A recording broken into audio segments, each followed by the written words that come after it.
A lot of people assume that my husband was the original farmer, and they'll say this is the farmer's wife. And I got to tell you, if it's a Girl Scout troop, I'm going to correct them because I want the girls to know it doesn't matter. You can be whatever you want to be when you grow up. Randy Kroll, and I guess I'm a farmer. My name is Ruth Ann Carlton Kroll, and I'm a farmer. Well, I say that funny because I was a teacher for 34 years. I'm Tyler Kroll, and I'm a farmer. Seems odd to say a farmer, although I guess we are. So first we cut, then we wait for it to grow, and then the machetes, and then the wood chips that get wheelbarrowed in to all the paths. We are standing in the first letter of the top of the corn maze. This is the letter F for Fun at Kroll's. My parents having started it, my mom being more the farmer, they're kind of the face of the operation, and I'm the one kind of trying to make the flow continue. My wife started the whole thing with being home with our kids when they were young. I basically wanted to teach them where their food came from. My first garden was 20 feet by 180 feet. A couple years later, we started putting our extra pumpkins at the end of the driveway in wagons with a lunchbox. And people would pick out their pumpkins and put money in the lunchbox.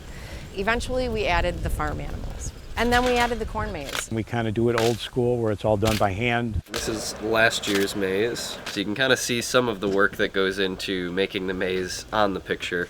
Like all the little X's in each box is every time we cut into a new box. Each box on the graph paper is worth 5 feet, so you have to do the math, you kind of figure it out. This is always an interesting part for us because outside of this picture, we have no idea what it looks like until we take this picture.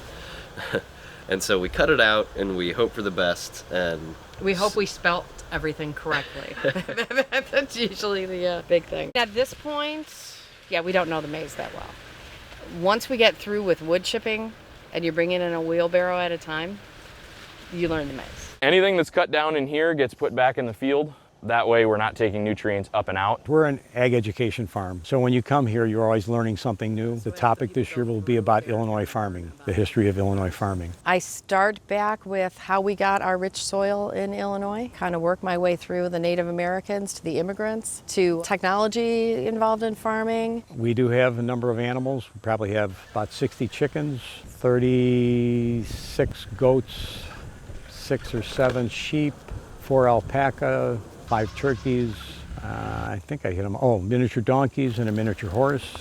The people who come back to us year after year after year, I think they understand we're just opening our lives, our home, to them. People who keep coming back to us, they just like the homey feel.